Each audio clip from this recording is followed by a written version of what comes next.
So you might think, I might have some magic tricks up my sleeve and get ready to put on a show for you. And I'm here to tell you that none of that is going to happen. We're going to get to the truth when all is said and done. When the last witness takes this stand, you will know exactly what has happened on the night of Mr. Boyd's arrest on January 13th of last year.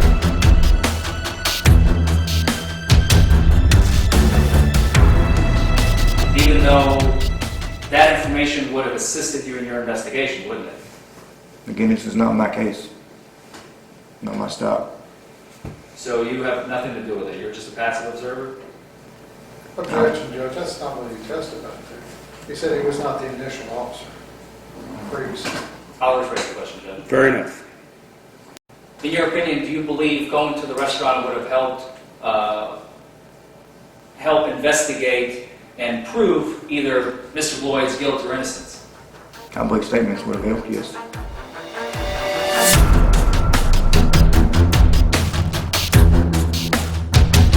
In your citation and in your investigation, you never mentioned that you heard slurred speech, right? Because there was no slurred speech? I believe there was slurred speech, but I did not mention that in my post-arrest complaint on my citation. So you made an incomplete report, is that what you're telling us today? Yes, sir. You left out important information that you're testifying to today. Objection, Judge. That's his characterization. The jury is the one that's going to determine whether or not something is the importance of what the officer did or did not put in a citation. Your Honor, again, I'm simply going to the heart of the matter because the officer has testified moments ago that he makes his reports complete, accurate, and truthful, and if he is going to testify here today that he has omitted important information from the citation, then that goes to the heart of the issue as to his credibility, and I just want to highlight that for the jury. Very well, go ahead. Thank you, Judge. He had no trouble speaking to you, right? He was able to speak to me, yes. He had no trouble understanding you? Objection. How can he know what the defendant knows? How can he testify to what the defendant knows or doesn't know? That's pure speculation on the part of the officer. Your Honor, I would argue just simple his present sense impression of what he saw if he asked the question at some point and my client looked confused or did not understand and asked to repeat, that sort of thing. I think he's already testified that he was refused to.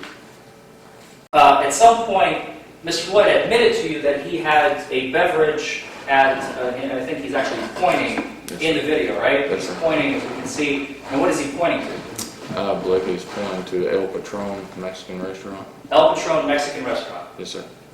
And he told you that he had a beverage there, right? Yes. He did not tell you what type of beverage it was, though, did he? He did not. You didn't ask him. He actually told me he did have a beer. A beer. Yes, sir. Did he tell you, was it a 12 ounce? I don't recall how big of a Okay. beer he said it was. Do you recall what type of beer it was? Or is that what you just said? I didn't ask what type of beer. And he didn't tell you? I don't believe so. Okay.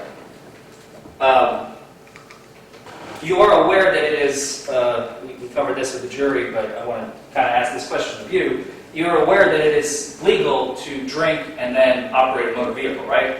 Yes, sir. So long as you're not under the influence. Yes, sir.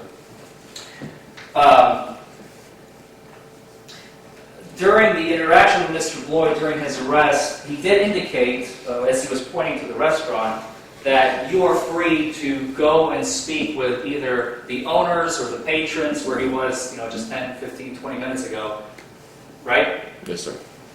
And he chose not to do that, Yes, sir. even though it would help your investigation. At the time, I didn't feel it was necessary. So you did not feel it was necessary to confirm a statement of a subject that you're suspecting of operating a motor vehicle under the influence? I thought at the time that my observation was enough to make the arrest off of. So you chose to do an incomplete investigation? Objection, Your Honor. This is pure characterization by defense counsel. That's not what he testified to. I'm going to ask that that be stricken from the record. I'll sustain the objection. Sir. And you stated that you saw clues in the one test you did actually perform, right? Yes. And according to the manual, what does 2 clues mean? Is it a pass or fail? 2 clues? Yep. It shows signs of impairment, not necessarily fail. Well, the manual is quite specific on the issue, sir. You Judge, have... the defense attorney's testifying at this point, Judge. I think he can ask the question, and he can answer it based upon his training and knowledge. That's the only thing he can do. That's correct, sir. That's fine, Ron. I'll rephrase the question. Did you read the instructional manual, or the user manual, I should say, not really instructional, you're not a technician, the user manual on how to administer the breath test that was given to Mr. Boyd? To that preliminary breath test, Yeah. I don't believe I did to that one, sir, no. So you have no idea how it works? Object! I'm asking the question, Your Honor. I object. May I approach? Sure. Why not? Judge, that's the third time. That's the third time he's put words into the officer's mouth. Now, that is not the case. That last outburst, that statement, was not a question. That was not a question. That was a statement made by counsel. You have no idea what you're doing. And I object to that, and I'm going to ask for sanctions if it happens again. Sir, you don't need to detail it. Okay. You make those comments. So you never reviewed the user manual on how to administer the preliminary breath test in this case? I don't remember.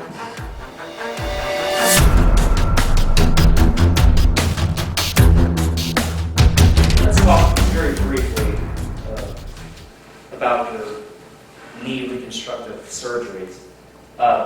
What were the result of? Why did you have to have your knee reconstructed? I used to race motocross, and I tore every ligament and patella tendon in my knee. I have 12 cadavers in my left knee. When was the first surgery that you had to go through? The first reconstructive surgery on your left knee? When was that? Do you remember? 07. You testified about, I guess you said Officer King was mean to you at the, maybe I'm paraphrasing, that he wasn't, he was gruff, mean, Aggravated. aggravated with you? Yes, sir. Right. But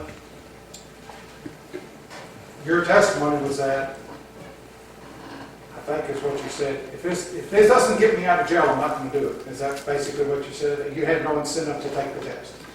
Yeah, after being breathalyzed 8 times, knowing that I was not,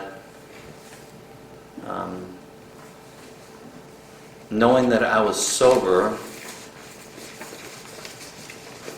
and them wanting me to continue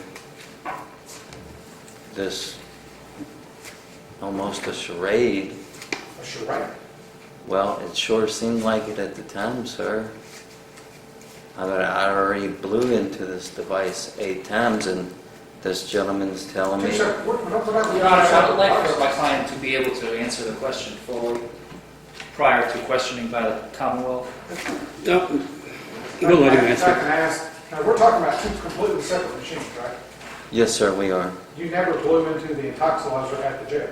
No, sir, I did You not. refused. Yes, sir, I did. You were given the choice, and you said no. That is correct, after I was told that I would not be able to get out of jail. But you were given the choice, and you chose not to use the intoxilizer. That is correct, sir. Okay. How long were you in jail for? 18 and a half hours. This is post-arrest. I don't know what we're talking Probably some about. case, huh? Sir, It relates to the DUI case after he was arrested. I'll see where he's going with this. Go ahead. It was 18 and a half hours. Was that a pleasant experience? Absolutely Judge, not. objection. Sustain you. Okay, all right. I'll stipulate that jail's not pleasant, if that helps anybody. Sustain your objections. Your license was suspended as a result of this charge, correct? Correct. Your Honor, objection. Sustained. May I You can't- approach? Has the registration since been updated on your mother's vehicle to your knowledge? Objection, same grounds. Once again, Judge, it's post-arrest. No further questions, Judge. Fair enough. Any other witnesses? No, Your Honor. Very well.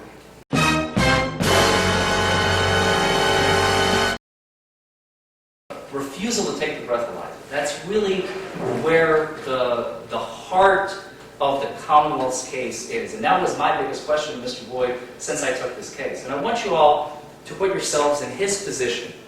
After you have been in a restaurant, you have consumed one beverage over the course of 1 hour, which we have all heard 1 hour is okay, and he didn't even have any more than that. Judge, As he may I testified. approach again? I'm sorry.